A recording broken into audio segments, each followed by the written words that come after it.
हरिओम। तीसरे अध्याय का 12वां श्लोक। इष्टान् भोगान् हि वो देवा दास्यन्ते यज्ञभाविताः तैर्दत्तान् प्रदायेभ्यो यो भुङ्क्ते स्तेन एव शः। अर्थात यज्ञ के द्वारा बढ़ाए हुए देवता तुम लोगों को बिना मांगे ही इच्छित भोग निश्चय ही देते रहेंगे। इस प्रकार उन देवताओं के द्वारा दिए हुए भोगों को जो पुरुष उनको बिना दिए हुए स्वयं भोगता है वह चोर ही है। पिछला श्लोक में क्या बताया गया कि एक दूसरे को उन्नत करते हैं हम परस्पर एक दूसरे का किस तरह से ध्यान रखते हैं, ख्याल रखते हैं, और अगर ऐसा ना करें तो क्या होगा उस पर कहते हैं। क्योंकि जो कुछ भी इस सृष्टि के अंदर है वो कभी अपनी चीज़ स्वयं नहीं भोगता। नदी अपनी पानी खुद नहीं पीती, पेड़ अपना फल खुद नहीं खाते, सूर्य चंद्र स्वयं के लिए नहीं जीते। तो यहाँ भगवान ने कह दिया कि जो मनुष्य दूसरों को बिना दिए स्वयं भोगता है वह चोर है। इस सृष्टि चक्र को हमने ही बिगाड़ रखा है।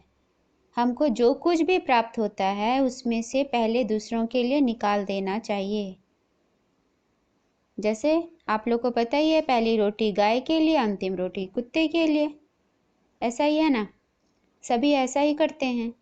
लेकिन यहाँ रोटी की बात नहीं है, वो तो सबको पता है। लेकिन यहाँ भगवान हमें और भी कुछ हमारे अंदर जो गुण मौजूद हैं उसे भी दूसरों के लिए, दूसरों की सेवा करने में लगाएं। ऐसा कहते हैं कि ब्रह्मा जी के आदेशानुसार देवता लोग सृष्टि के आदिकाल से मनुष्यों को सुख पहुंचाने के लिए, उनकी आवश्यकताओं को पूर्ण करने के लिए पशु पक्षी, औषधि, वृक्ष, तृण आदि कितने सारे प्रकृति के उनके साथ सभी की पुष्टि कर रहे हैं, सभी को पुष्ट कर रहे हैं। और अन्न, जल, पुष्प, फल, धातु आदि जो मनुष्यों की उपयोगी वस्तुएं हैं सब दे रहे हैं। लेकिन जो मनुष्य उन सब वस्तुओं को उन देवताओं का ऋण चुकाए बिना, एहसान माने बिना अपने काम में लाते हैं वह कृतज्ञ हैं, चोर कहलाते हैं। उसी प्रकार जैसे कोई संतान माँ बाप की सेवा नहीं करके अंत समय में उनको पीड़ा पहुंचाता है और ना बाद में श्राद्ध तर्पण भी नहीं करते हैं, ऐसे संतान को कृतज्ञ या चोर कहते हैं। इसीलिए ब्रह्मा जी कहते हैं, हे प्रजागण, जो स्वधर्म छोड़ देगा उसे कालदंड देगा, और तो और उसे चोर ठहरा कर उसका सब कुछ छीन लेगा। फिर सब के सब दोस्त चोरों चारों ओर से आकर उसी को घेर लेते हैं। फिर बोलते हैं किस्मत खराब हो गया, भाग्य खराब हो गया। जैसे रात के समय भूत प्रेत आदि शमशान को व्याप्त कर लेते हैं, घेर लेते हैं, उसी तरह से वैसे ही त्रिभुवन के सारे दुख, नाना प्रकार के पातक और दीनताएं आकर उस व्यक्ति में निवासी करने लगती हैं। जो व्यक्ति वैभव के मद से उन्मत्त हो जाता है उसकी दशा ऐसे ही हो जाती है। और फिर चाहे वो कितना भी विलाप करे, कितने भी गणना करते रहे, अपने ग्रह काल नक्षत्रों की कुंडली बैठाते रहे, पर कल्प के अंत तक उसका छुटकारा नहीं होता। इसीलिए तुम लोग न कभी स्वधर्म का परित्याग करो और न इंद्रियों को ही भटकने दो।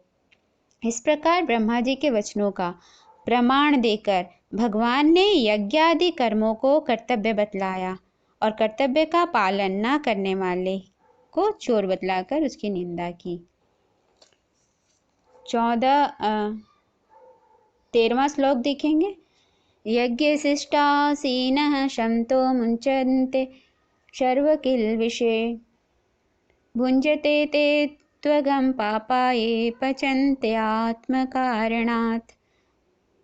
यज्ञ से बचे हुए अन्न को खाने वाले श्रेष्ठ पुरुष सब पापों से मुक्त हो जाते हैं, और जो पापी लोग अपना शरीर पोषण करने के लिए ही अन्न पकाते हैं, वे तो पाप को ही खाते हैं।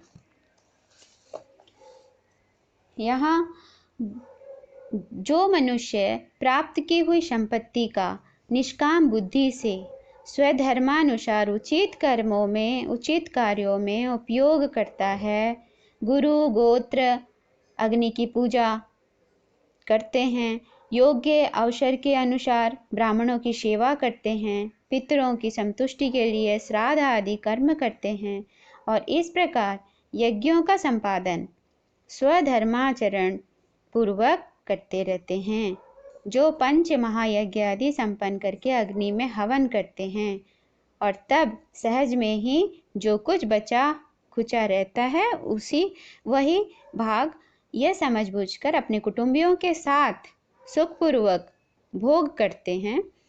यही अवशिष्ट भाग पापों का विनाशक है। जो व्यक्ति इस प्रकार यज्ञों के हवन का बचा हुआ अवशेष सेवन करता है। यज्ञ प्रधान रूप से पंच महायज्ञ होते हैं। शास्त्रीय विधान में सृष्टि कार्य के सुचारू रूप से चलने और सृष्टि के जीवों का भरण पोषण होने में 5 प्रकार के प्राणियों का परस्पर संबंध होता है। आपको पता है, देवता, ऋषि, पितर, मनुष्य और अन्य प्राणियाँ जो होते हैं, इन पांचों के सहयोग से ही सबकी पुष्टि होती है। देवता क्या देते हैं? हमें सांसारिक भोग विलास देते हैं। ऋषि महर्षि क्या देते हैं? सबको ज्ञान देते हैं। पितृ लोग संतान देते हैं, सबका हित चाहते हैं, भरण पोषण करते हैं, आशीर्वाद देते हैं। मनुष्य अपने कर्मों के द्वारा सबकी सेवा करते हैं और पशु पक्षी वृक्ष आदि क्या कर देते हैं? हमको सबके सुख के साधन रूप अपने को समर्पित कर देते हैं। इन पांचों में योग्यता, अधिकार और साधन संपन्न होने के कारण सबकी पुष्टि का दायित्व मनुष्य पर है। पंच महायज्ञ से लोक सेवा रूप शास्त्रीय सत्कर्म इस प्रकार से है। कैसे है? देवताओं के लिए देव यज्ञ हवन आदि करना चाहिए। ऋषियों के लिए ऋषि यज्ञ का मतलब स्वाध्याय करिए, सत्कर्म शास्त्रों का पठन पाठन करना चाहिए। पितरों के लिए पितृयज्ञ करना है, श्राद्ध तर्पण आदि करना, और मनुष्य यज्ञ में अतिथियों की सेवा करना तथा पशु पक्षी आदि सभी प्राणियों के लिए आहार देकर उनकी सेवा करना भूत यज्ञ कहलाता है। अब सभी यज्ञ करने के बाद बचे हुए अन्न को जो खाता है अमृत खाने वाला कहते हैं उसे, और जो ऐसा नहीं करता, केवल अपने लिए कमाता खाता है, वह पाप खाता है। इस तरह इस श्लोक में कर्तव्य कर्मों का आचरण करने वाले मनुष्यों की प्रशंसा करते हैं और केवल अपने शरीर पोषण के लिए जीने वाले पापियों की निंदा करते हैं। हरि ओम।